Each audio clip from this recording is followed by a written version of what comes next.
Bună, dragilor! Vreau să vă povestesc despre 3 piloni importanți pe care să îi considerăm în relația de cuplu. Primul ar fi despre consistență, să avem consistență în acțiunile noastre, adică să fim disponibili emoțional pentru partenerul nostru și să fim disponibili să-l ascultăm, da? Și chiar să ne alocăm timp. Să fii consistent înseamnă să aloci timp, să investești energie, să îl asculți pe celălalt, să vezi ce își dorește, să vezi cine e celălalt. Noi vedem, nu știu, 20%. Păi până la 100% e o întreagă necunoscută celălalt, da? Deci avem încă 80% de cunoscut din partenerul cu care dormim în fiecare noapte, adică, da? Un alt pilon important ar fi cum reparăm, da?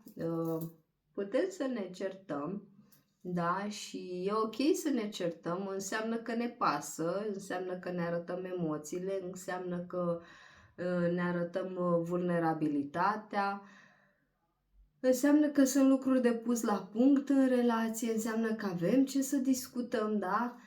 Dar ideea e și cum repar după ce te cerți și cum faci să nu te cerți în așa fel încât să rănești prea mult. Păi cum reparăm? Păi întâi, că na, după ce te-ai certat nu poți să te duci cu pupăceală pe celălalt ca și cum nimic nu s-ar fi întâmplat, da? Unii fac sex de împăcare, dar asta cu sexul de împăcare nu merge la toți, mai ales dacă te-ai certat te-ai jignit de vai, nu mai dă sex de împăcare, nu-ți mai arde, da? Poți să te reconectezi prin tot felul de atingeri, prin tot felul de gesturi mici, drăguțe, ulterior, da? Și să încerci să nu te culci totuși pe pernă supărat, spate în spate, în noaptea respectivă, da? Dacă reușești, da? Să rezolvi până vine momentul în care mergem la nani, ar fi foarte bine. Un alt pilon important ar fi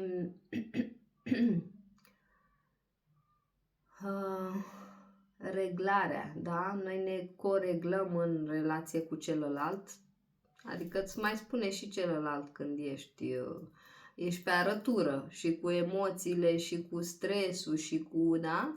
Dar poți să te reglezi și singură, adică sau singur în momentul în care vezi că emoțiile se duc undeva sus, stresul se duce și el sus, da?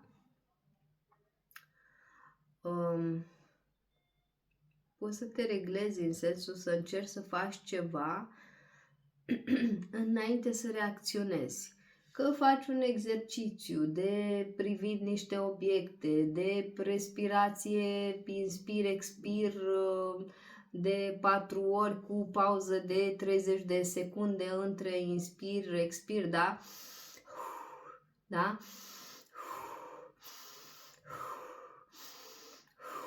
Da? Nu știu, faci ceva deci când îți vine nodul în gât așa și îți vine să urli și să faci un întreg scandal, da? Poate poți să faci ceva cu acea furie. Poate poți să cobori un pic nivelul. Poate poți să cobori un pic tonul. Poate poți să nu reacționezi atât de virulent. Poate tu ai avut niște vizualizări în capul tău că reacția ta va fi virulentă, da? Că va fi destul de exacerbată, că va fi destul de intensă, da?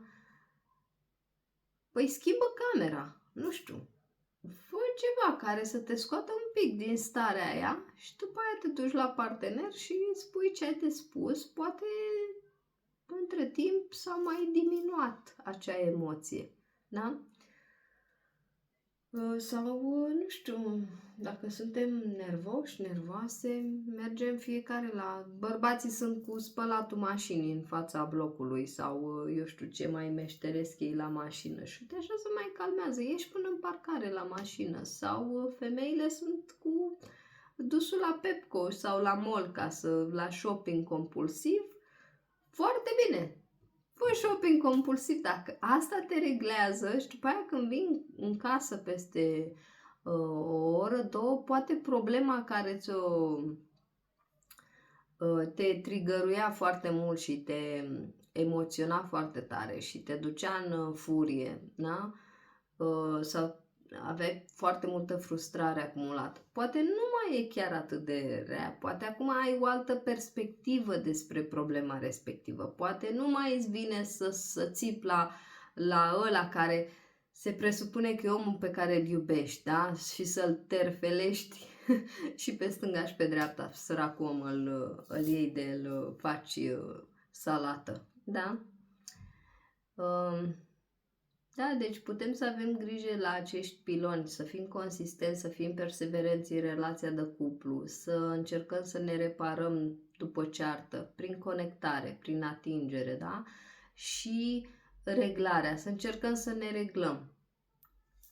Liber, tot ce aveți în poșetă ca instrument, că e shopping, că sunt exerciții de respirație, că dăm o fugă la mall, că dăm o fugă la sală, că, nu știu, trântim ușa și ieșim afară, schimbăm un pic, da? După aia s-ar putea să vezi lucrurile mult mai cu calm și cu mai multă înțelegere pentru partenerul tău. Poate între timp ai timp să te și gândești și să înțelegi și perspectiva lui. Întotdeauna ambele realități pot coexista.